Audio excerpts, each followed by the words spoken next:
As gavetas abriam, escolhendo os pacientes. Inscreve e deixa o like, comenta de onde está assistindo. Você ajuda muito o canal. Vamos ao primeiro relato. Na UTI, ninguém gosta de falar do carro de parada. Oficialmente, ele é só um retângulo cinza de metal, com rodas que não fazem barulho, gavetas numeradas, lacres vermelhos e uma bandeja com tudo o que precisamos quando o corpo decide falar em código. A gente confere o estoque no início e no fim do plantão, assina um checklist que virou reflexo, e quando a campainha da vida toca, empurra aquele carrinho como se fosse uma extensão do próprio braço. O que ninguém admite em voz alta é que às vezes ele chega antes de ser chamado. Notei a primeira vez num sábado de chuva, 3:30 da manhã, quando a UTI parece um aquário de luz fria, onde as pessoas respiram por cabos. Eu estava no posto, braço apoiado em pilhas de prontuários, quando ouvi um clique leve de rodízio encostando no batente. O corredor estava vazio. O carro de parada, que deveria dormir travado no nicho perto do desfibrilador, estava parado em frente ao leito 11, sem lacre rompido, sem alguém por trás, como um cão que encontra sozinho a porta do dono. Eu não disse nada. Voltei a escrever. 5 minutos depois, o monitor do 11 disparou um ritmo estreito e rápido que não estava nos planos. Corremos, fizemos o que se faz, e a madrugada se reorganizou em torno daquele choque que divide antes e depois. Quando tudo terminou, empurrei o carro de volta de costas, como quem devolve algo que veio por conta própria. Expliquei para mim mesmo com as palavras sabidas. Alguém esqueceu de travar. As rodas cedem. O piso tem inclinação mínima. É física. No plantão seguinte, deixei as rodas travadas, empurrei o carrinho para dentro do nicho até sentir a borda encostar. A 03 e 07, o mesmo clique. O carrinho estava no corredor, a meio caminho do leito 4. O lacre da gaveta de vias aéreas tremia como o fim de barbante puxado há pouco. 5 minutos depois, o 4 acusou uma dessaturação que não cedia com mudança de ventilação. É impressão, discursou o adulto do meu cérebro enquanto as mãos apertavam o ambu com a pressa certa. Quando a coincidência repete, ela pede nome. Na semana seguinte, o pessoal da noite começou a se referir a ele como o carro que chega primeiro. Tudo em tom de piada, claro, porque piada é a roupa que a gente veste quando tem medo de frio. Abriu sozinho de novo, alguém dizia, e outro completava, se é para prever, que preveja atestado. Eu anotava horário sem comentar, 02:59, porta do 12, 03:22, porta do 9, 03:33, cruzando o corredor como se procurasse alguém. Às vezes, encontrava. Combinamos, por higiene mental, uma solução prática. Amarraríamos o carrinho no nicho com uma tira de velcro por trás do rodapé, por cima do travamento das rodas. A técnica mais antiga trouxe a tira da própria casa, dessas de prender mala de carro, e antes de colar, passou a mão no tampo como se pedisse licença. Meu pai dizia que carro de parada é como santo de casa. Comentou, meio sério, meio rindo. Só funciona quando ninguém acredita. Às 3:05 daquela madrugada, o velcro estourou com um som seco, de elástico puxado além da conta. O carrinho reapareceu parado em frente ao leito 2, alinhado como numa vaga. A gente olhou uns para os outros sem humor. O paciente do 2 entrou em choque minutos depois. Resolvi tratar a coisa como trataria um dispositivo defeituoso. Chamei a engenharia clínica, pedi inspeção dos rodízios, alinhamento, nível do piso. Apareceram com uma bolha verde de mão e um notebook com planilha. Está tudo plano, disseram. As rodas travam. As rodas travam, repeti, olhando o carrinho manso no seu nicho. À noite, às 03:13, sempre 03:13, é o minuto que esconde alguma porta. Ele estava mais uma vez onde não deveria. A gaveta de medicações de intubação tinha o lacre inteiro, mas mas torto, como se alguém com pressa tivesse puxado e desistido. Foi no 5º plantão que o carrinho resolveu me chamar pelo nome. Não com voz, seria fácil demais, mas com ordem. O interfone tocou com o bip curto que anuncia recados internos. Atendi e ouvi o som do próprio corredor, como se a linha estivesse aberta para lugar nenhum. "Doutor?", disse uma voz de mulher, um timbre que eu não reconheci na equipe. Sim, silêncio. O carro desligou. Levantei já sem a armadura da dúvida e encontrei o carrinho diante do leito 7. O 7, naquele momento, dormia. 15 minutos depois, o 7 parou de dormir. A partir daí, comecei a mapear não só os lugares onde o carro parava, mas o que ele pedia quando parava. Às vezes, a gaveta de soro fisiológico estava milímetros aberta. Outras, adivinha, aérea enrugada no canto, como se dedos impacientes tivessem beliscado o metal. Eu notei. Diante do 9, gaveta 2 desalinhada. Diante do 4, top drawer recuado 1 centímetro. Frente ao 11, lacre com microfissura no canto esquerdo. Isso não prova nada, disse a parte de mim que ainda dá valor a provas. Mas prova não. Era o que aquela madrugada queria. Num turno cheio, aconteceu o que eu ainda não tinha visto. O carrinho parou na porta, não do leito que iria piorar, mas na da sala de materiais, como se pedisse para ser reabastecido. Fui olhar com impaciência cética. Faltava uma lâmina de laringoscópio específica, a que menos usamos. Pensei em falha do checklist do começo do plantão. A técnica jurou que tinha conferido. Se sumiu, foi durante a noite, ela disse, com uma sombra de acusação mística que eu me recusei a aceitar. Reposto o material, empurramos o carrinho de volta. Mais tarde, numa intubação imprevista, a lâmina que faltara foi a que salvou o caminho de entrada quando a primeira não serviu. As peças da minha cabeça fizeram barulho. Foi também nesse plantão que vi o carrinho se mover. Não foi coisa grande.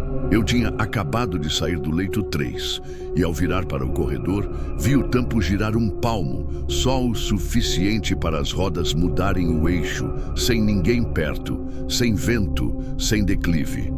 Dei 2 passos, encostei a mão no metal e empurrei de volta com mais força do que precisava, como quem tenta convencer um cachorro voluntarioso a deitar. A mão ficou fria, não sei dizer se pelo metal ou por mim. Havia também as ausências. Em determinadas noites, quando tudo estava quieto, eu procurava o carrinho só para ter certeza de que ele estava no lugar. Uma vez, não estava no nicho, não estava no corredor, não estava em nenhum dos pontos previsíveis. Meu peito fez um ruído que nenhum estetoscópio pega.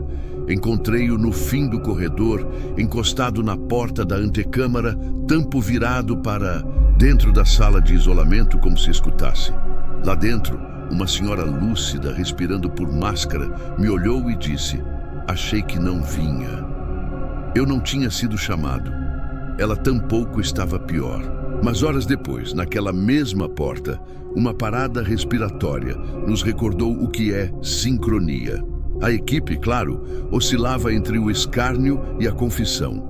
Um residente jurou que o carrinho fez companhia na madrugada, só para zoar, e parou. Na frente dele quando ele foi ao banheiro. Uma técnica com tatuagem de flor no punho confessou, no posto, que deixava o lacre propositalmente mais solto para não ver as marcas de puxão aparecendo sozinhas. O fisioterapeuta, cético por profissão, soltou que talvez alguém, brincando, movesse o carrinho de propósito. "Não é todo mundo que se aguenta aqui", disse. "Tem quem precise treinar medo para sentir que está vivo." Eu quase desejei que fosse isso, uma pegadinha, um trote mal-humorado de hospital. Era um conforto. Decidi cercar de evidências. Coloquei um pedacinho de fita com um micro-risco ao lado do lacre da gaveta principal. Se alguém mexesse, o risco se quebraria. Instalei, com a permissão meio envergonhada da chefia, uma microcâmera voltada ao nicho, ligada só de madrugada. Pedi à engenharia para calibrar o sensor do corredor. Fiz reza brava e checklist triplo. Na manhã seguinte, revi a filmagem. A imagem tremia, discutindo com o granulado. Às 0308, o carrinho não estava. Às 0309, estava no corredor. Entre uma imagem e outra, um segundo de ruído cinza. A fita ao lado do lacre tinha uma falha minúscula, como um dente quebrado. Nenhuma mão na tela. Frame drop, disse. O segurança. E aquela expressão virou meu poltergeist técnico para tudo o que eu não queria que fosse. Foi nessa insistência de prender o inexplicável com abraçadeiras que percebi um padrão. O carrinho chegava cerca de 5 a 7 minutos, antes dos chamados mais graves, como alguém que calcula trânsito, e escolhia posicionamento. Em paradas com via aérea difícil, ele se alinhava ao lado oposto, deixando o acesso livre para a laringoscopia. Em ritmos chocáveis, ele estacionava com o desfibrilador virado para mim, cabos soltos como serpentes já acordadas. Em uma madrugada especialmente cruel, em que 2 leitos gritaram juntos, o carrinho ficou numa posição intermediária, equidistante, como se recusasse escolher, como se dissesse, é com vocês. Depois de semanas de vigilância, aceitei que o melhor que podia fazer era responder. Parei de empurrar o carrinho de volta ao nicho no reflexo. Quando o encontrava numa porta, eu dizia em voz baixa, tudo bem, fica aí. Eu sei que parece ridículo, mas quando a gaveta estava milímetros aberta, eu a fechava com a ponta do dedo sem lacrar, como quem respeita um gesto. E fui percebendo que quanto menos eu tentava mandar, mais a madrugada parecia colaborar. Menos tropeços com rodinhas, menos braçadas tortas para pegar medicação enquanto alguém grita número e dose. Um acordo tácito se desenhou. Se o carro quer chegar primeiro, que chegue. A minha parte é estar inteiro quando ele para. O episódio que me marcou como uma cicatriz veio numa noite em que a UTI respirava pesada. Muitos leitos com músicas diferentes, bombas marcando compassos que ensinariam qualquer novato a dançar errado. Às 02h57, o interfone tocou. A mesma voz de semanas antes perguntou, vai descer? E desligou. Não era elevador, era aviso de alguém ou de algo treinando a mesma piada. Rolei os olhos porque a arrogância é a última trincheira do cético e desci o corredor. O carro estava diante do leito 5, gaveta de drogas discretamente deslocada, desfibrilador apontado para a cabeceira como farol. O paciente do 5 era um homem que já tinha sobrevivido aos próprios acidentes, respirador quase pedindo folga. Cumprimentei o silêncio como quem diz, não hoje, e continuei a ronda. Às 0303, o 5 chamou meu nome. O monitor ainda não gritava. O rosto dele tinha o brilho que antecede as notícias piores. No minuto seguinte, começou a dança, que todo intensivista conhece e que nenhum se acostuma. O carrinho parecia rir sem som. Estava no lugar certo, voltado para quem precisava, cabos em mãos, seringa ali. Aquilo não provava nada, provava tudo. Terminada a tempestade, uma enfermeira me chamou ao nicho. O carrinho trouxe isso. Na bandeja superior, ao lado do capnógrafo, havia uma etiqueta de identificação como as dos nossos crachás. Dessas que a gente usa para acessar sala e registrar evolução. As 4 primeiras letras eram as minhas. O código de barras refletiu a lâmpada e por um instante tive a nítida impressão de que o leitor óptico da parede piscou de volta. Caiu de algum lugar? Perguntei com a voz de quem sabe que não. Meu crachá estava no bolso. A etiqueta era idêntica, com um detalhe impossível. A data impressa abaixo, no padrão do hospital, mostrava uma semana adiante. Coloquei a etiqueta debaixo do bloco, como se cobrir fosse negar. Empurrei o carrinho de volta, lentamente, desta vez sem brigar. Sentei no posto com o peso daquelas 4 letras futuras no bolso do jaleco. Durante o resto da madrugada, todas as vezes em que o corredor aquietava, eu ouvia o ruído discreto de rodas ensaiando passos. como se treinassem para chegar na hora certa, no lugar certo, com o nome certo. Eu poderia ter contado para alguém. Não contei. Fui até a sala de materiais, peguei um lacre novo, daqueles de plástico frágil, e lacrei a gaveta de cima com o cuidado de quem sela uma carta antiga. Antes de sair, escrevi com caneta fina, no verso do lacre, 2 palavras que ninguém veria, não hoje. Voltei ao posto decidido a aguentar o resto do plantão sem interpretação. Mas às 03h13, o carrinho não estava no nicho. Ele estava parado diante da porta de vidro do leito 3, o meu. Eu não estava deitado lá. E ainda assim, por um segundo inteiro, tive certeza de que era isso que ele estava me ensinando. A ver! Fiquei parado diante do leito 3, encarando o reflexo do vidro. Do lado de dentro, a cama estava arrumada, lençol limpo, sem paciente. Do lado de fora, o carro de parada, posicionado como se aguardasse uma chamada que não viria. Senti o peso da etiqueta no bolso do jaleco. Aquelas 4 letras impressas, minha própria assinatura futura. Respirei fundo e pela primeira vez cedi ao impulso que sempre reprimi. Puxei a primeira gaveta. O lacre não ofereceu resistência. Quebrou como se tivesse sido cortado antes. Dentro, no lugar das seringas, das agulhas, do kit de intubação, havia tudo. Mas não apenas isso. Entre os itens, perfeitamente organizados, encontrei um prontuário. Não era impresso, não era eletrônico. Era uma pasta comum de capa azul com meu nome no cabeçalho. Folheei rápido, folhas em branco, exceto por uma única anotação no meio, em letra firme e desconhecida. Admitido às 03h13. Empurrei a gaveta com força, como se o barulho pudesse apagar o que vi. Abri a segunda. As ampolas estavam todas lá alinhadas. Entre elas, um estetoscópio idêntico ao meu, com a mesma marca de desgaste no tubo de borracha, como se tivesse sido duplicado de mim.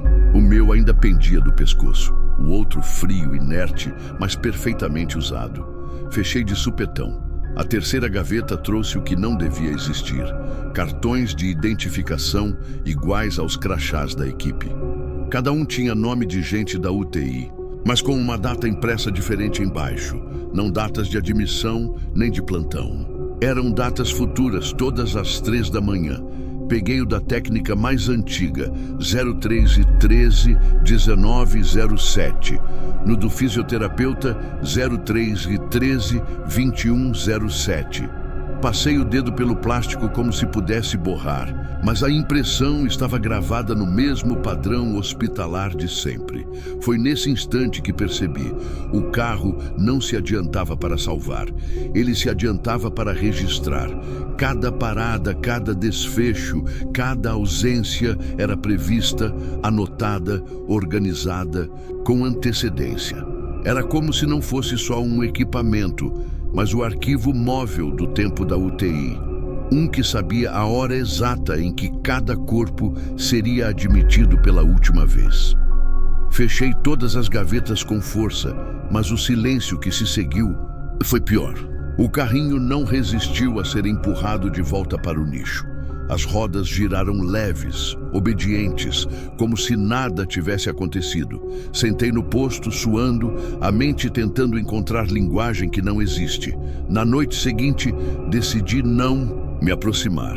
Às 03h10, fiquei no fundo, escondido atrás do posto, fingindo revisar prontuários. Quando o ponteiro marcou 03h13, ouvi o clique discreto e o ruído das rodas deslizando. Não precisei olhar para saber. O carro estava em frente ao leito certo, no tempo certo, pronto para abrir as gavetas com a mesma calma de sempre. 5 minutos depois, o chamado de parada soou. Fizemos o protocolo inteiro: choque, droga, compressão. Nada trouxe o paciente de volta. E o carro, como sempre, já estava lá. A rotina se repetiu noite após noite. O carro não falhava. Eu passei a olhar as gavetas como se fossem oráculos, mas não ousei abrir de novo. Até que, uma madrugada, acordei em casa com um barulho que não deveria existir fora do hospital. Rodízios deslizando no corredor do meu apartamento. Saltei da cama, coração em ritmo taquicárdico e só havia silêncio. Mas no tapete da sala, um pedaço de lacre vermelho quebrado me esperava, idêntico aos da UTI. Desde então, entendi que o carro de parada não pertence ao hospital. Ele pertence ao minuto exato em que o corpo decide não voltar. Ele apenas se materializa onde precisa, como se fosse chamado por um comando que nenhum de nós pode dar. Quando estou de plantão, às vezes tento desviar o olhar, fingir que não o vejo se posicionar sozinho, mas sei que é inútil. Ele sempre chega primeiro. Ainda guardo comigo aquela etiqueta com meu nome, a que encontrei na bandeja. A data impressa não chegou, não ainda. Mas sei que quando chegar, não será a campainha de alarme que vai me avisar. Será o som discreto de rodinhas metálicas cruzando o corredor, parando diante da minha cama, abrindo gavetas que não precisam mais de ninguém para serem puxadas. Nunca dei importância a relógios de parede. Na UTI, a gente mede o tempo por bips, por taxas de infusão, por ciclos respiratórios. O dia se dissolve no contínuo dos monitores e o relógio, quando existe, é quase decoração. Até a madrugada, em que percebi que todos eles, os de ponteiro e os digitais, travavam ao mesmo tempo durante 60 segundos. E nenhuma vida dentro daquela sala parecia atravessar para o outro lado do minuto. Foi numa terça, um plantão longo, daqueles em que a palavra amanhã perde sentido. Eu revisava a gasometria do leito 8, ajustava a norepinefrina em 0,12 mcg Kaiser-Min para manter uma PAN razoável. Discutia com a físio a tentativa tímida de liberar um pouco o ventilador. Tudo previsível na linguagem que os olhos aprendem a falar. O relógio de parede, um disco analógico com ponteiros pretos, marcava 0312 quando fui checar o Vasotrol. Ao erguer a cabeça, distraído, vi o ponteiro dos segundos se aproximar do 12, 0313. O ponteiro deslizou, tocou o topo e parou. Apenas o ruído do laboratório no fundo, um compressor respirando com a UTI. Olhei para o relógio digital no monitor do leito. 0313 02, 0313 002, 0313 02. Piscava, mas repetia o mesmo frame. Achei que fosse interferência. Pisquei para mim mesmo. Os bips seguiram o compasso habitual, a bomba de infusão manteve a cadência. O tempo, que parecia ter prendido a respiração, voltou a correr quando o analógico pulou para 0314 num estalo que me pareceu alto demais. Respirei, ri de mim. Fadiga faz esse tipo de truque. Na manhã seguinte, brinquei, pedi para a engenharia clínica trocar o relógio de parede. Trocaram. Isso aqui só atrasa quando falta pilha, disse o técnico, me entregando o disco novo com uma etiqueta de patrimônio brilhando. À noite, 03013 travou de novo. Não apenas o da parede, o relógio do monitor multiparamétrico também congelou. Os segundos repetidos no canto do traçado, enquanto os picos cardíacos seguiam em tempo real, como se a imagem soubesse continuar. Sem o número. Fiquei parado diante da tela com a sensação de que era o hospital que segurava o fôlego. Não eu. Foi então que notei o paciente. O leito 8, o mesmo da vasopressão tímida, estava imóvel, mas os olhos, sob pálpebras pesadas de sedação, mexiam como se seguissem um metronômico invisível. Eu me aproximei, toquei a testa, ajustei a fita do tubo, nada fora do comum. Na minha periferia, o relógio insistia em ser moldura. 1 minuto depois, 0314, os alarmes da UTI dispararam quase em coro, como se tivessem esperado permissão. O leito 4 dessaturou. O 12 tremeu na pressão. O 10 pediu atenção na capnografia. Eu corri porque correr é a linguagem de emergência. E enquanto corria, compreendi algo muito simples e muito errado. Durante 013, nada aconteceu, mas a sensação era exatamente a oposta, a de que tudo tinha acontecido antes do permitido. É fácil culpar o cansaço por coincidências. Mais fácil ainda é culpar os outros. Pedi para uma técnica anotar por curiosidade se os relógios travavam. Ela me olhou como quem pega o médico em superstição, mas anotou. Na noite seguinte, anotei eu também. 0313, ponteiro parado, cronômetro. Do smartphone correndo sem obedecer ao relógio do poste. A físio-paciente confirmou que o segundo digital repetia o mesmo número no módulo do ventilador. O residente, com olhos em fogo recém-ligado, disse que tinha visto isso também, mas achou que era latência de tela. Latência, eu pensei, é o nome técnico para uma sensação antiga. O minuto que não passa. No quarto dia, a coincidência. Deixou de pedir licença. Às 03h13, o alarme de PVC do leito 6 tentou soar, mas saiu pela metade, como se alguém abafasse a campainha com a palma. O som ficou preso na garganta do aparelho e morreu ali, sem eco. O ponteiro de segundos da parede, imóvel. O digital do monitor repetindo 031311. Olhei para os frascos no trilho da bomba. Vasopressores, sedativo, analgesia. As gotículas que às vezes criam desenhos no tubo ficaram suspensas por uma fração de nada. Peso de obra-prima prestes a cair. Quando virou 03h14, a gota despencou, a campainha recobrou voz. O paciente vagou um pouco o traçado e todos os movimentos do mundo pareceram atrasados um passo. Eu poderia ter desistido ali. Não desisti. Pedi imagens das câmeras do corredor. Às 03h13, a gravação apresentou um quadro congelado de 1 segundo, uma coleção de rostos com a mesma expressão interrompida, um passo suspenso de alguém atravessando a antecâmara. Perda de frame, disse a segurança como quem preenche um relatório. Dentro do leito, porém, onde não há câmera por ética e por pudor, algo diferente acontecia. Os doentes que acordavam em delírio naquela hora, invariavelmente, olhavam para o relógio. Não era qualquer olhar. Vi um homem com RAS-4 preso, em sedação, abrir os olhos por um intervalo de respiração e fixar o disco como se compreendesse que ali havia um buraco. Uma senhora lúcida, tratada com doses mínimas de sedativo, pediu que eu retirasse o relógio às 3 e pouco. Não gosto de ver ele parar, disse, e encostou a mão no lençol como se segurasse a beira de um cais. Eu tirei o relógio e por um instante senti ter recuperado o hospital para mim. No minuto exato levei um susto. Sem o relógio na parede, foi o contador da bomba de infusão que travou o segundo. Olhei para a tela do ventilador, travado também. O tempo, se não tem onde se pendurar, inventa nova parede. Fiz o que todo racionalista contrariado faz. Transforme o medo em checklist. Chequei os lotes de bateria. Troquei o cabo de energia. Substituí o módulo do monitor. Documentei. Tentei transgredir o minuto.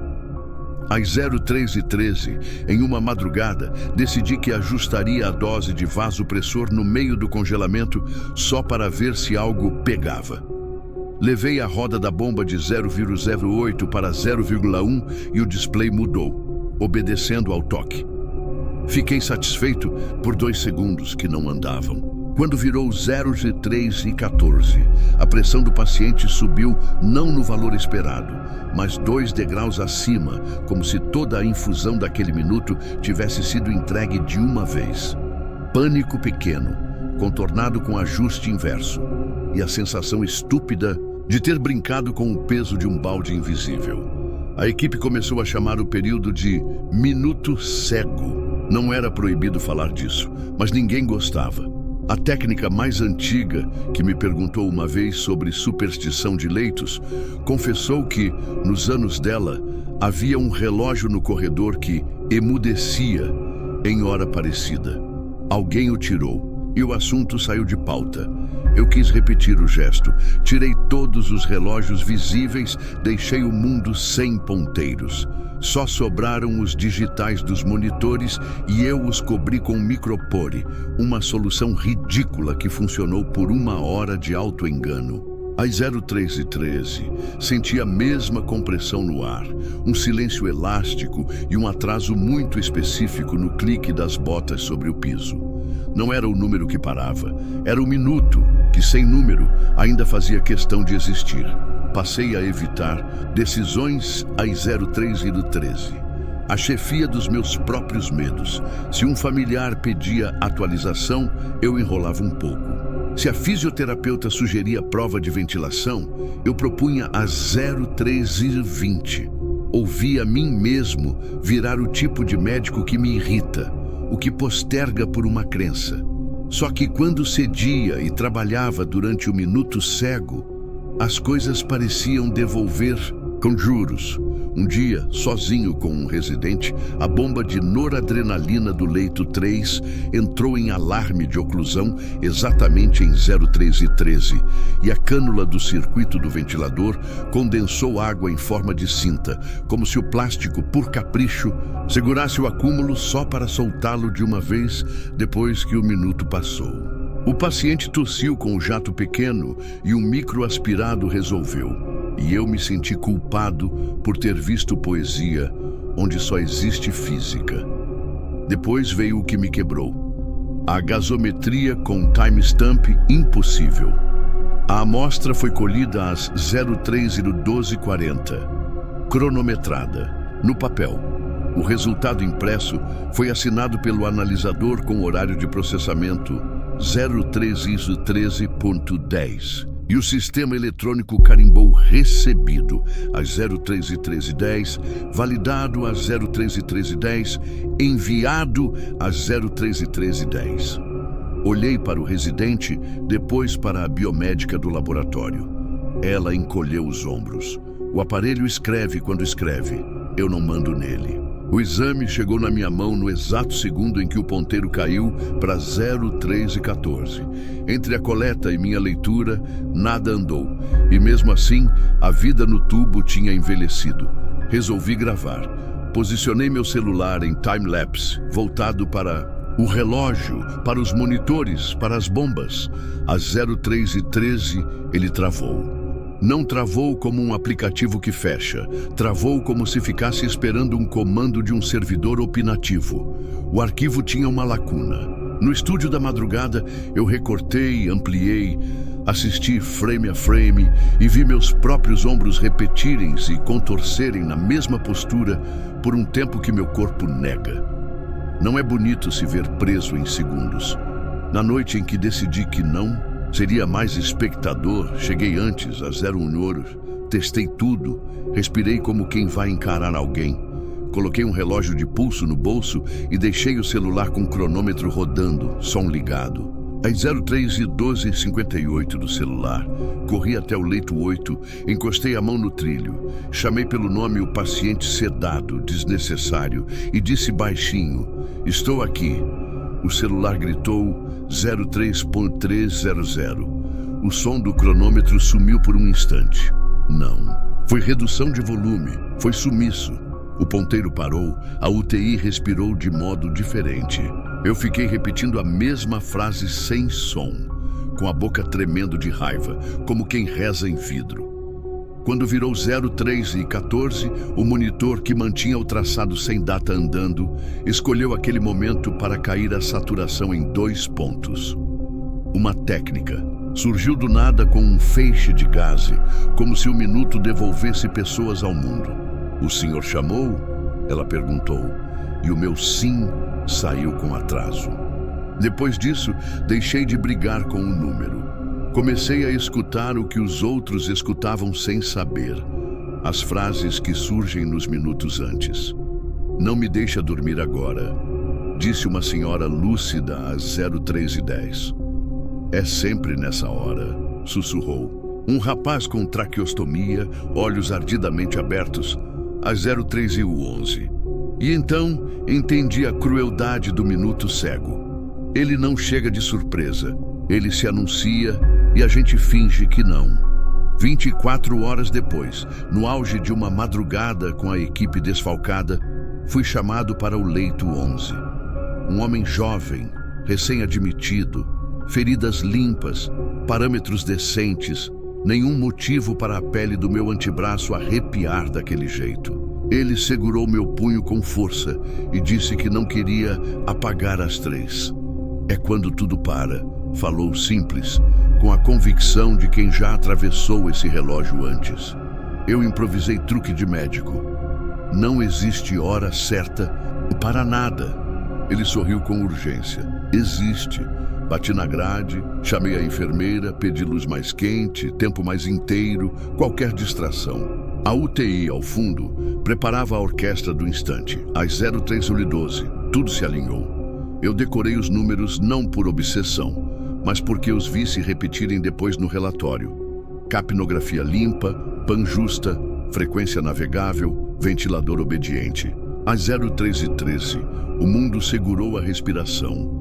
Eu senti a pele da minha nuca ser levemente puxada para trás, como se alguém me pedisse para não me adiantar. E eu não me adiantei. Eu disse o nome dele. Eu deixei a mão sobre a grade. Eu esperei o ponteiro andar. E quando 03:14 nasceu, o alarme do monitor soou como fogos distantes. O traçado mudou, o ventilador cantou uma nota a mais, a equipe girou, o protocolo caiu aberto na prancheta. Enquanto comprimia, enquanto ordenava atropelado, eu pensava com um pedaço estranho da cabeça. Eles só entram no minuto que eu não posso ver. Quando, enfim, o silêncio se instalou com uma honestidade que ninguém discute, desci a mão, lenta, e tirei o estetoscópio do pescoço como quem recolhe um metal inútil. Fiquei imóvel por um tempo que meu corpo juraria ser 1 minuto. O relógio na parede tinha voltado a ser decoração. Eu poderia ter encerrado ali a guerra com o número, mas à madrugada, esse professor impaciente ainda queria me mostrar o truque final. Mais tarde, ao preencher o óbito, o prontuário eletrônico travou o campo hora do evento. Não aceitava 03:14, não aceitava 03:15. Depois de insistir, piscou sozinho e escreveu 03:13. Eu apaguei.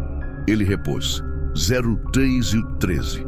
Chamei a TI por teimosia e, enquanto o sistema era reiniciado, o próprio paciente do leito ao lado, um idoso, com um humor que talvez fosse defesa, perguntou: "Doutor, ainda é aquele minuto?" E eu não soube dizer não. Voltei para casa com a sensação de ter trazido 03:13 comigo no bolso, dentro do relógio que nunca mais tirei do pulso. No banho, a água marcou as costas em gotas que chegavam e ficavam, como se também precisassem de um sinal para cair. Deitei e esperei o sono. O quarto tinha um relógio digital barato, vermelho, comprado por acaso. Às 03:13, ele piscou, travou, e por um segundo que durou uma eternidade inteira, eu vi o meu próprio rosto no espelho do armário repetir a mesma expressão que uso no posto. O susto contido de quem sabe que o tempo às vezes tem dono. Quando voltei à UTI para o plantão seguinte, passei direto pelo relógio de parede e, em vez de pedir para tirarem, pedi para deixarem. Sentei no posto, escrevi 03:13 no topo de uma folha em branco e, antes que alguém me chamasse, anotei uma frase: "Se eu não puder apressar, eu posso estar." Talvez fosse esse o trabalho. Não salvar ninguém do minuto, porque ninguém salva ninguém de relógio. Mas ocupar o intervalo que o hospital finge que não existe, com mão sobre grade, voz presente e o simples "estou aqui", que dá à vida uma sensação de companhia enquanto a ponte não baixa. Eu achava que tinha aprendido. Não tinha. Faltava o minuto se vestir de outra forma e me chamar pelo nome sem números. E foi exatamente o que ele fez. Nos plantões seguintes, não foi mais apenas a parada dos relógios. O minuto cego começou a me chamar de forma direta, quase íntima. Eu sentia, às 03h13, uma pressão no ar, como se a UTI inteira respirasse contra mim. O ponteiro travava, os dígitos congelavam, e eu tinha a clara impressão de ouvir meu nome em meio ao bip dos monitores. Não uma voz externa, mas o som distorcido das próprias máquinas, modulando sílabas no compasso da linha cardíaca. Eu tentava ignorar, mas quanto mais evitava, mais nítido ficava. Uma madrugada, no leito 6, a paciente em ventilação mecânica abriu os olhos no meio da sedação. Pupilas fixas em mim, a boca presa ao tubo, mas ainda assim conseguiu sussurrar algo impossível. 13. A físio jurou não ter ouvido, mas eu vi os lábios se moverem, sincronizados ao ponteiro parado. Fiquei com a sensação de que não era ela quem falava, mas o minuto usando seu corpo como canal. Quando voltou a fechar os olhos, o relógio liberou o ponteiro e tudo correu de novo. Eu precisava entender. Levei comigo um cronômetro analógico de bolso, desses antigos, de corda, que não dependia de eletrônica. Às 03h13, ele também travou. O tic-tac ficou suspenso, como se o ar tivesse se tornado viscoso demais para o ponteiro atravessar. Não era bug de energia, não era software, não era interferência. Era algo maior, que envolvia até os mecanismos mais simples. O minuto, pensei, não estava apenas parando os relógios. Ele era o próprio relógio. Naquela noite decidi não resistir. Quando os ponteiros travaram, apoiei o corpo no leito 8 e fechei os olhos, como quem se oferece. O silêncio era quase sólido, denso, como se eu tivesse mergulhado num tanque de água. Ao abrir os olhos, a UTI estava igual e completamente diferente. As luzes permaneciam acesas, os monitores ainda bipavam, mas todos os profissionais estavam imóveis, congelados no meio de gestos cotidianos. A enfermeira derramava solução sem que a gota caísse. O residente olhava para a prancheta sem que o papel se movesse. Apenas os pacientes e eu respirávamos. Andei pelo corredor e percebi que cada doente estava acordado. Mesmo os sedados, mesmo os com Glasgow mínimo. Todos de olhos abertos, olhando fixamente para os relógios parados. Um deles, um idoso em ventilação, virou lentamente o rosto para mim e disse com clareza: "Agora você vê." Tentei perguntar o que significava, mas ele apenas fechou os olhos e o traçado do monitor ao lado dele acelerou, como se vibrasse em outra frequência. No fundo do corredor, a porta de saída da UTI estava aberta. A luz de fora não era a luz fria do hospital, mas uma claridade difusa, amarela, que não pertencia a nenhum andar que eu conhecesse. Dei 2 passos em direção a ela, mas uma voz vinda de todos os lados, os mesmos monitores e respiradores, falou em uníssono: "Não é sua hora." A claridade se apagou e num piscar tudo voltou. Os ponteiros correram para 03h14. Os colegas se moveram como se nada tivesse acontecido e eu fiquei com a mão trêmula sobre a maçaneta que nunca abri. Desde então sei que às 03h13 não é apenas o tempo que para, é a fronteira que se abre. Os pacientes veem, falam, entregam fragmentos do que não conseguem dizer no resto do dia. Os relógios congelam porque o minuto não pertence a nós. É um espaço emprestado, um corredor suspenso, onde os que estão entre ficar e partir encontram passagem. Nunca mais tentei atravessar.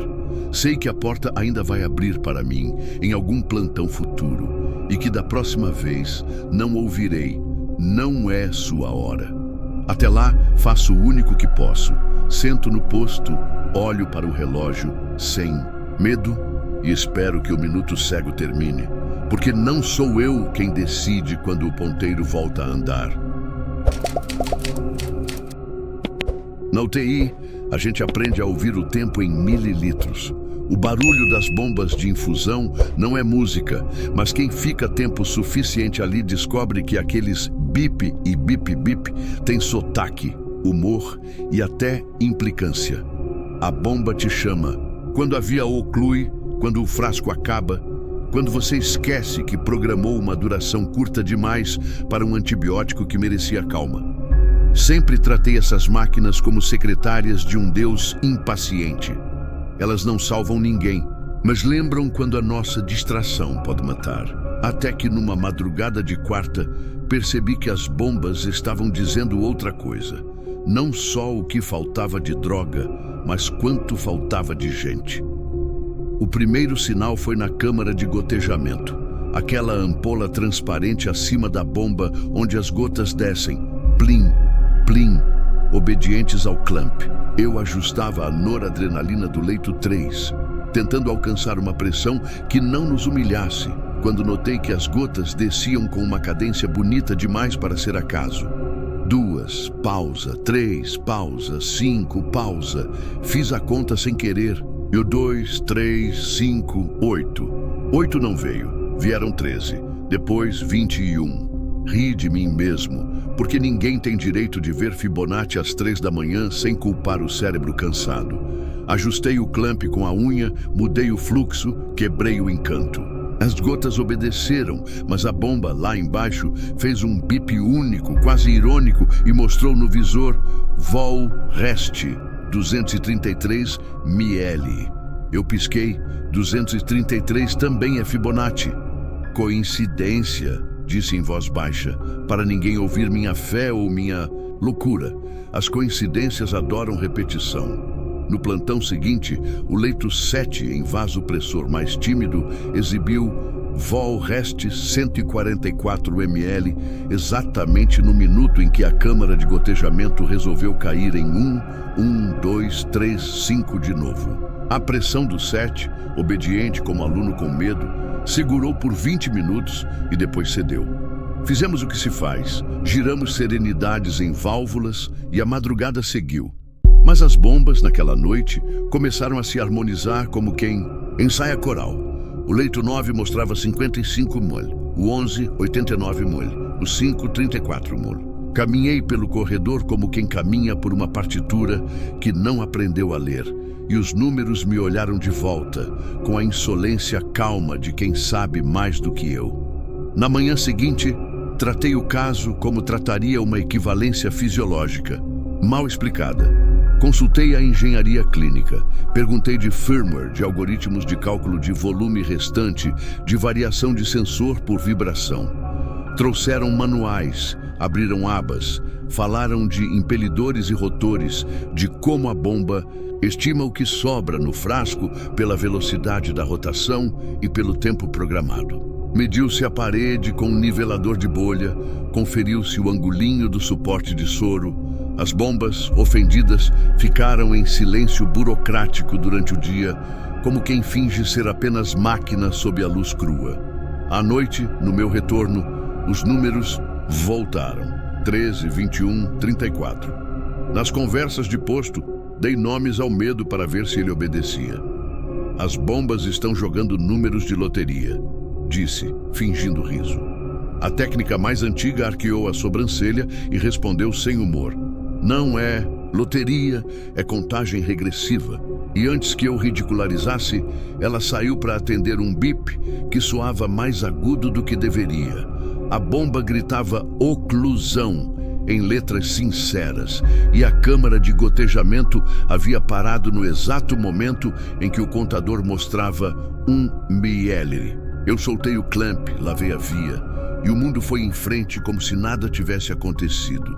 Mas a minha cabeça ficou onde sempre fica quando percebe padrão, presa à repetição. Comecei a anotar. Título do papel: quedas livres. Colunas: leito, droga, taxa, volume restante, hora. Marquei com um asterisco sempre que a câmara fazia a dança de 1, 2, 3, 5. Em 2 semanas, a planilha virou uma vergonha íntima. Os leitos marcados com asterisco tinham maior chance de intercorrência até 2 horas depois. Não era absoluto. Nada na UTI é, mas era frequente o bastante para me impedir de jogar o papel fora. A fisioterapeuta, curiosa de ofício, perguntou o que eu anotava. Mostrei. Ela riu, o riso dos que respeitam a superstição do outro porque traz sorte. Fibonacci, disse, vai ver, é a UTI que respira assim. E passou para o lado de dentro do vidro com seu estetoscópio, deixando atrás de si um rebuço de palavras que minha mente guardou como quem guarda seringa fora do papel, para usar no momento certo. Uma madrugada, resolvi testar a UTI. O leito, 2 estava estável como são estáveis os doentes que nos enganam, andando no fio. A bomba marcava 55 mm. A câmara caía num 358 que me deixava sem argumentos. Eu fui até o clamp e ajustei milimetricamente, quebrando a cadência. O número no visor oscilou, recontou sua matemática secreta, caiu para 54 ml, 53, 52, e então parou outra vez em 55, como se me pedisse para não interferir. 15 minutos depois, o capnógrafo do 2 começou a desenhar serrilha de ansiedade. Depois platô indeciso, até que o ventilador pediu colaboração em bipofegos. Fiz o que se faz. Droga, toque, palavra, passou. Eu voltei à bomba e, sem surpresa, li 34 ml. Eu queria brigar com Deus com a mesma naturalidade com que brigo com matemática. Não briguei. Anotei, nem todas as bombas falavam a mesma língua. Uma marca mais nova, instalada há pouco, se mantinha muda aos meus apelos de numerologia. O visor exibia percentuais e barras progressivas, tudo moderno demais para a poesia. Eu encarei uma dessas como quem encara adolescente. Você também, sabe? Pensei, só não quer. A 03 e 13. Por que sempre 03 e 13? E o display dessa bomba nova travou por um segundo e piscou rápido, REST 21 ml, antes de voltar ao modo gráfico. Ninguém viu além de mim. Soltei uma risada nervosa e deixei como estava. 3 leitos à frente, a bomba velha do 12 emitiu 3 bips como estalos de contador Geiger, aquilo que faz os filmes declararem alta radiação. Talvez fosse só ocioso, talvez fosse só o meu cérebro escrevendo o roteiro. Ainda assim, eu fui até lá, e a câmera desenhou para mim um 112 que me empurrou de volta para a cabeceira. As bombas não falavam apenas de volume. Notei depois que certas drogas geravam frases. A insulina gostava de repetir agora no padrão dos bips, quando a glicemia entrava naquela faixa que a gente, por costume, checaria mais tarde. A sedação, quando mal doseada, fazia a bomba cantar numa sequência irritante. Bip, pausa, bip, bip, que eu aprendi a reconhecer de longe como sinônimo de você está adiando reduzir. E a noradrenalina, essa rainha mal-humorada, tocava um alarme que eu juraria circular entre 2 tons, como se, além de dizer oclusão ou fraco, avisasse acabou o tempo. Eu contei isso numa passagem de plantão e recebi o olhar que se dá a quem confundiu índice terapêutico com desejo. Você está dormindo pouco, disse um colega. Talvez as bombas estejam te dando o que você quer ouvir. E eu, que não sou imune ao constrangimento de ver razão na crítica, calei. Passei 2 plantões fingindo que o mundo era apenas aquilo que eu podia medir sem metáfora. Foi libertador por um dia. No terceiro, a bomba do leito 9 gritou oclusão no exato momento em que não havia oclusão nenhuma. Abri a via, fluiu normal. Reprimi o impulso de bater no tampo. O visor então trocou a mensagem para KVO, Keep Vein Open. A taxa simbólica de 5 mAh que mantém acesso pérvio após o fim da infusão. KVO é a palavra burocrática para não vamos mexer nisso agora, só não deixe fechar. KVO era, no entanto, a fórmula que aquelas bombas pareciam usar para me avisar destino. Porque foi assim, juro, que começou a suceder. Sempre que uma história chegava ao final, a bomba envolvida se recolhia em KVO, como monge que faz voto de silêncio. Era o gesto das máquinas viúvas. Quando a morte se instalava com honestidade irrecorrível, quando o monitor fazia aquela reta que ensina o que as palavras evitam, a bomba, se conectada, estabilizava em 5 mLh invariável, como se dissesse, agora é só manter aberto. Eu olhava para o campo Volrest. Não deveria importar, mas importava. E via repetidas vezes números de uma família teimosa. 34, 21, 13, 8. Na última hora do leito 5, a bomba parou em 3 mLh. Erro humano meu, eu admito. E o Volrest ficou em 5 ml. Ri de nervoso, 3 e 5 de novo. Resolvi então contrariar as bombas como quem testa o santo. Em um doente que adorávamos, um homem que contava piadas de dentista na traqueostomia, o Volrest caiu em 89 ml durante um período de estabilidade inédita. Eu mexi no frasco e troquei por outro, igual. Irriguei via, reprogramando o tempo, para desalinhar a conta. Por 30 minutos me senti humano. A matemática não mandava em mim. Às 03h14, o capnógrafo desenhou serrilha e o coração ensaiou fugir pela curva estreita. O que era óbvio aconteceu. A biografia não perguntou, ao meu orgulho. A bomba, imediatamente antes do pior, travou por 1 milésimo de segundo em 55 ml. Quase pedi desculpa. Quando a equipe começou a me procurar para saber que número a bomba está escolhendo, vi que tinha passado da fronteira entre mania particular e liturgia da unidade. Eu podia virar o esquisito do plantão ou o supersticioso. Eficaz. Escolhi ser o médico, traduzi. Se as bombas cantarem, vamos checar mais cedo. Se os números conspirarem, vamos olhar com calma. Se eu começar a ver padrão onde não há, vocês me chamam. Fizemos um pacto mútuo. Responder ao absurdo como quem responde a um monitor a mais. Sem idolatria, sem desprezo. Mas a UTI, essa professora dura, tinha mais uma aula. Na noite em que 2 bombas diferentes, de leitos que não se viam, mostraram 34 ml e em seguida 21 ml. Na mesma janela de 3 minutos, o interfone tocou com o recado da emergência. 2 pacientes subindo simultaneamente, uma vítima de AVC extenso e um homem em choque séptico. Os 2 foram admitidos em boxes contíguos. Os volumes restantes de bombas alheias pareciam anunciar vagas. E quando eu, atarantado, troquei frascos, programas, lembrei de olhar para o meu braço e vi uma fileira curta de marcas roxas, púrpuras antigas de garrote apressado. Não há nada sobrenatural nisso, eu sei. Mas naquele momento, ver o meu próprio corpo virar tabela de observação me deu vontade de arrancar a tomada do prédio inteiro. No plantão seguinte, decidi que, se fosse para ceder, eu cederia com método. Se as bombas queriam me dizer algo, eu pediria que dissessem com uma clareza que eu pudesse trabalhar. Coloquei um papel milimetrado no bolso, desses de quem desenha curva, e fui anotando o volume restante às 03h10, 03h12, 03h14, em leitos que, para a estatística da noite, estavam bem. A curva no papel desenhou uma escada involuntária. 55 caiu para 34, que caiu para 21. Em outro leito, 89, 55, 34. Em outro, 21, 13, 8. O que era bruxaria virou gráfico. E eu odeio quando a matemática toma o partido do medo.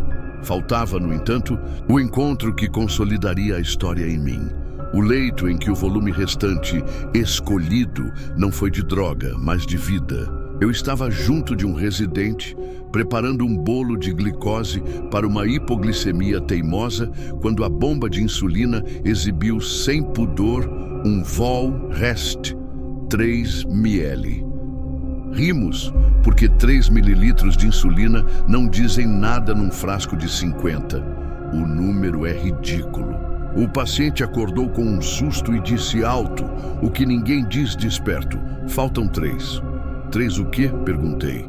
Ele fechou os olhos. A bomba, obediente, fez um único bip. O relógio do posto cravou 03h13. A partir dali, eu nunca... Mas olhei para o campo Volrest com inocência. Quando o visor mostrava 144, eu buscava ar. Quando 55, segurava a mão. Quando 21, chamava a família para o corredor sob desculpa decente. Quando 13, esperava menos e dava mais. Talvez eu tenha salvado menos gente do que imagino. Talvez eu só tenha poupado alguns sustos. Mas naquela geografia de mililitros, eu comecei a acreditar que as bombas faziam contas com uma unidade que não é a nossa. E que o resto, podia ser outra coisa. Uma madrugada, cansado de me ver servo de números, sentei, diante de 3 bombas em série, 7, 9 e 12. Todas de noradrenalina, e perguntei em voz baixa: se isso é só ruído, que o ruído acabe aqui, se não é, me digam de uma vez. As câmaras de gotejamento pausaram como quem prende riso, as 3 ao mesmo tempo, e por alguns segundos que minha cabeça jurou terem sido longos demais, as gotas ficaram suspensas, cada uma no meio do ar, como manequins de água. Quando caíram juntas. 1, 2, 3, 5, 8. Eu fechei os olhos e entreguei. E foi então que a bomba do leito 3, aquele que sempre me devolvia a ironia, exibiu no visor por um segundo uma mensagem que não era de catálogo. Rest, você. Pisquei e o visor voltou ao KVO. Levei a mão ao peito em reflexo tolo. Eu sabia que a segunda parte de tudo isso vinha logo, como vem sempre que a madrugada escolhe nome. Foi nesse estado, entre entregar e resistir, que a campainha da unidade tocou com o barulho comum de sempre. E a enfermeira, abrindo um sorriso de quem tenta humor no abismo, disse: "Doutor, o senhor quer jantar?" Eu respondi que sim, por instinto biológico. Quando me virei para buscar o prato, a bomba do leito 3 fez um bip único, grave, que nunca tinha ouvido. Levantei os olhos e vi no visor Volrest 8ML. Não era a droga. Era comigo. E por mais tolo que pareça, eu soube que minha matemática estava convocada.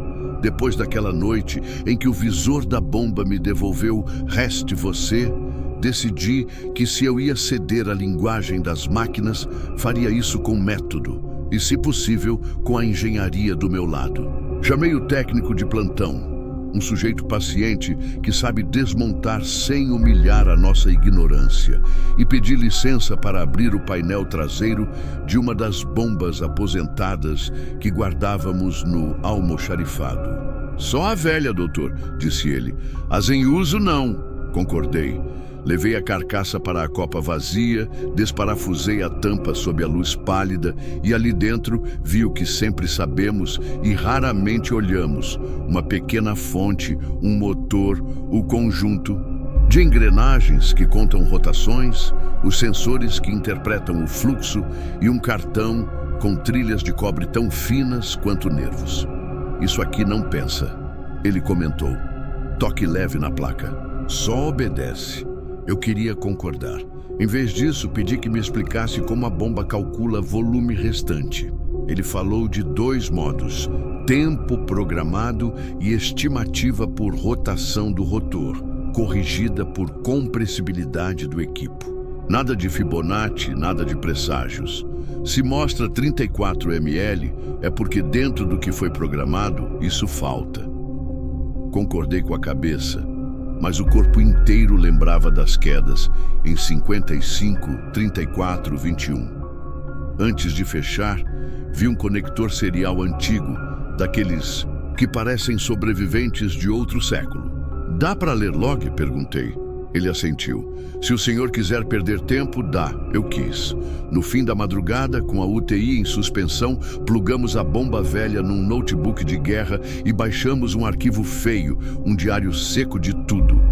O que ela achava que tinha feito: hora, taxa, pausas, alarmes, reconciliações de cálculo. Na coluna do tempo, houve o que sempre há nos lugares onde o minuto tem dono: pequenos buracos a 03 e 13. O relógio interno, que deveria avançar como soldado, mostrava uma trégua de 59 a 61 segundos em quase todos os dias. Drift de relógio, disse o técnico indiferente. Para mim, bastou. As bombas também respiravam diferente naquele minuto que não era só meu. Fechei a velha e voltei para as de uso, que nos olhavam com seus olhos verdes de online. Deixei a engenharia dormir e me sentei na beira do leito 3, não por superstição, mas porque aquele visor tinha me chamado pelo nome. Volrest, 8 ml. No frasco havia mais de 100 ml. O número não correspondia ao físico. Se você está falando de mim, então vamos negociar. Pensei, como quem conversa com um animal arisco. Listei mentalmente 8 coisas que eu devia a mim e aos outros. 8 como o número do visor. Um inventário bobo que virou oração laica. 8 passos até o leito vizinho. 8 respirações conscientes com a mão no trilho. 8 palavras honestas para a família que esperava. 8 segundos de silêncio antes de entubar. 8 checagens no equipo para não culpar o destino pelo meu erro. 8 olhadas na câmara de gotejamento. 8 vezes repetir o nome de quem eu estava cuidando. 8 histórias não contadas para não ferir ninguém. Fiz isso como quem despeja areia em uma balança que insiste em pesar vento. O visor ficou em 8 ml por muito tempo, como se aceitasse a barganha. Na mesma noite, a bomba do leito 7 decidiu me ensinar a humildade. Ela vinha exibindo 21 ml, obediente ao meu mapa de agouros quando, do nada, pulou para 144. O coração me apertou como se alguém tivesse arrancado a legenda de um mapa mudo. Erro de cálculo, pensei. Reestimou. O paciente, que até então flutuava perto do equilíbrio, piorou na sequência, sem relação óbvia com nada que temíamos. Corremos. Em algum momento entre a adrenalina e o retorno do traçado, voltei os olhos ao visor. 13 ml. Entendi a brincadeira tardia. O resto não é nosso. A bomba pode recalcular, o corpo pode ceder, a matemática pode se ofender. O que sobra não é controle, é cuidado. Comecei a jogar esse jogo com a equipe, às claras. Se a bomba escolher números da sequência, a gente checa mais cedo, disse numa passagem de plantão. Não é profecia, é vigilância. A técnica mais antiga sorriu com a boca e com os ombros. A enfermeira que teme números disse que preferia não saber. O residente, cético profissional, propôs um teste às cegas. Ele anotaria quando as bombas caíssem em 55, 34, 21, sem me contar. Eu, em outro papel, registraria intercorrências. Cruzamos no fim da semana. Não era magia. Havia correlação, não absoluta, mas suficiente para que ninguém mais risse alto. Ainda assim, precisei cair de cara na minha crença para que ela ficasse digna. Aconteceu com um rapaz de 20 e poucos anos, séptico, corpo em guerra e humor insistente. A bomba dele estabilizou em 5 mlh, KVO, depois de uma troca de antibiótico. Eu vi KVO e pensei no meu ritual mórbido. Voto de silêncio. Chamei a família para o corredor, preparando o peito para ensinar o fim. Quando voltei, o garoto me olhou acordado, olhos febris, e disse por entre a máscara, "Keep me open." Era inglês de filme, e ele riu da própria frase, depois tossiu, depois dormiu. Entendi errado. KVO não era luto, era pedido. Mantém, aberto, para mim, para ele, para o que quer que viesse. Mudei meu dicionário naquela hora. KVO, mood, continuar cabendo. Depois disso, a UTI entrou em uma temporada de pequenas intenções honestas. As bombas pareciam menos oráculos e mais metrônomos, marcando o compasso que a gente precisava ouvir para não se atropelar. Quando o Volrest caía para 34, eu me antecipava à sedação mal dosada. Quando batia 21, eu avisava a família com mais tato, como quem oferece cadeira e água. 13 virou meu lembrete de chamar reforço antes da pressa. 8 passou a ser o meu "não saia daqui". E quando nas telas aparecia 5 junto do KVO, eu dizia para mim mesmo: agora é presença, não é ação. Foi nesse clima de novo léxico que o hospital recebeu 2 pacientes de uma vez, como naquela noite dos números sincronizados. Um deles, um senhor com um AVC que parecia ter apagado o mapa de si, precisou de nós num ritmo que engole. O outro, um homem miúdo, séptico, pele acesa de febre, chegou com a bomba emprestada da emergência, exibindo REST 55. Fizemos o que se faz. Em dado momento, entre compressas e drogas, olhei para o corredor. As bombas do 7, 9, 12 mostravam. 34 ao mesmo tempo. Eu poderia chamar isso de coincidência até o fim dos meus dias. Ainda assim, o corpo me moveu. Subi as mangas, dividi a equipe, posicionei o carro de parada equidistante. O estrago foi menor do que poderia. Ao final, cansado, encostei na parede e reconheci. Não era prever, era preparar. Faltava a noite em que a matemática olharia de volta e me pediria contas. Chegou com o interfone dizendo que a cafeteria ainda tinha sopa. Eu ri, agradeci e fui buscar confortável no gesto banal. Quando voltei, a bomba do leito 3, sempre ela, exibiu REST 3 ml. O 3 me atingiu no lugar onde os símbolos ganham carne. Lembrei do homem que disse, faltam 3, do relógio travado às 03h13, da sequência toda. Senti o impulso covarde de ir ao banheiro só para não estar lá. Fiquei. 8 respirações, como prometido. 8 segundos de silêncio antes de decidir. 8 palavras para a técnica. Se cair, choque na energia de sempre. O monitor oscilou, mas não tombou. A bomba caiu de 3 para 2, depois 1. E no instante em que eu jurei que viria o pior, não veio número nenhum. Apareceu KVO. Eu juro que ouvi a máquina dizer sem som, mantenha aberto. Não para o corpo do leito, que depois estabilizou como quem toma fôlego depois de um mergulho profundo, mas para a minha cabeça, que precisava aceitar que restante pode ser tempo entre 2 escolhas. E eu, naquele ponto, só tinha uma: ficar. Dias. Depois, eu já tinha voltado a dizer a frase que me salva do delírio: trata como monitor a mais. Eu dizia isso para mim, para a equipe, para quem quisesse adotar um pedaço de sanidade. Até que a bomba do meu leito espelho, vazia, desligada, sem equipo, exibiu algo que não deveria. Ligou a luz verde por um segundo, online, e apagou. A enfermeira viu, a técnica viu. Ninguém disse nada. Eu sorri torto. Fiação, ofereci. Elas aceitaram por caridade. Decidi encerrar a minha cruzada abrindo uma última bomba. Desta vez, uma das modernas, com log bonitinho. Liguei, pedi acesso de técnico e lá estavam os campos. Rotations, air inline, downstream pressure, time drift. Tudo normal, exceto uma coluna escondida, batizada de forma prosaica. Buffered alerts. Eram alertas armazenados para disparo após certas condições. Desenhei na cabeça a lógica. Se pressão oscila de tal jeito, se queda de fluxo, repete 3 vezes. Se variabilidade na rotação assume padrão X, então alerta tal. A bomba não sabia Fibonacci, mas reconhecia padrões, sequência de microvariações que, somadas, antecipavam problemas. Era ciência e eu chamei de fantasma. Fechei o notebook com um alívio que me fez rir de mim. A máquina não fala o meu nome, fala a língua do risco. O alívio durou 2 plantões.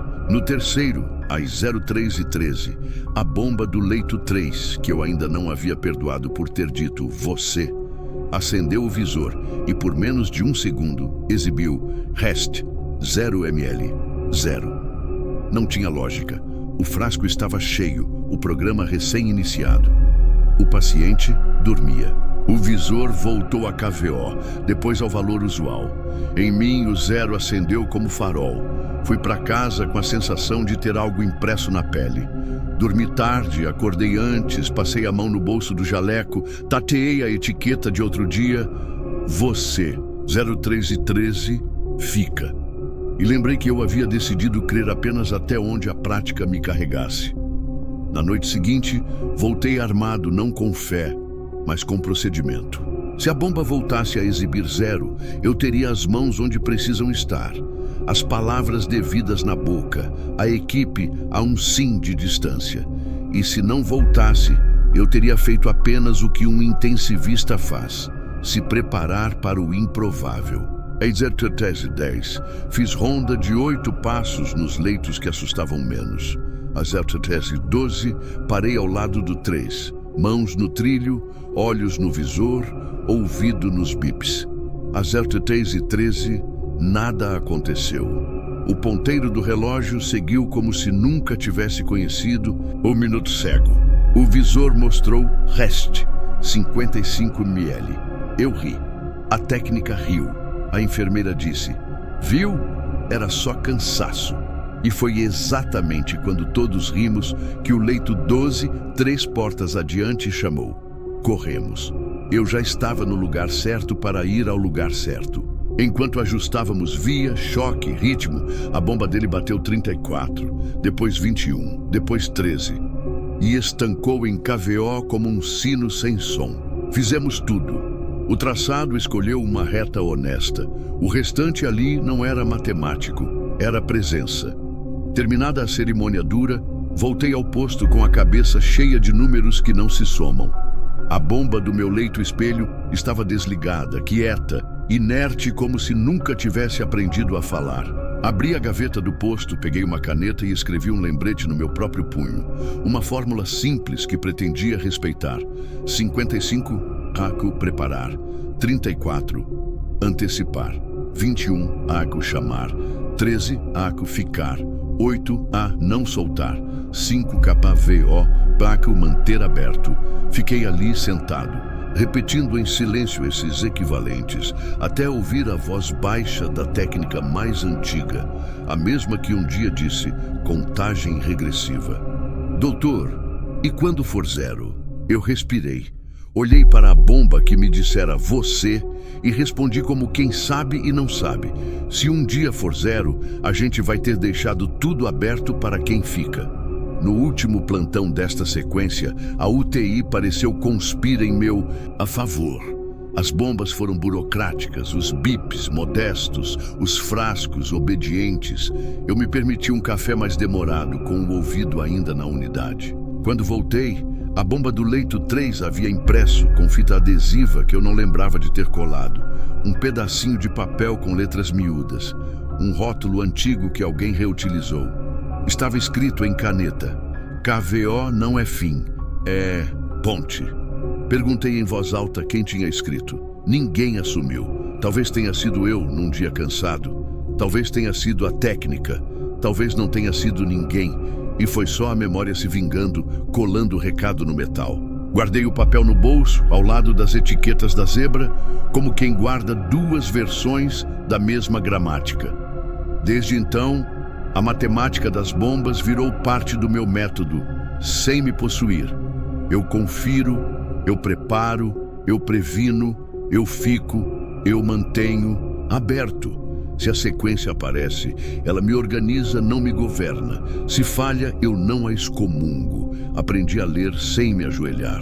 E quando a madrugada se arma e tudo pede resposta, eu lembro do que vi dentro da carcaça. Nada de magia, tudo de sensor. A parte que me resta, o restante, é ser o sensor dos outros. Hoje, antes de entregar o plantão, passei em frente às bombas que ganharam respeito.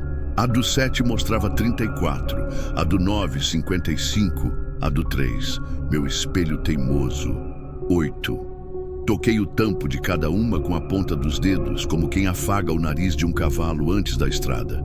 No posto, escrevi no topo do meu caderno, para não esquecer, Quando a exaustão apertar, KVO, manter veios abertos, de soro, de ar, de fala. Fechei o caderno, deixei no lugar e caminhei pelo corredor.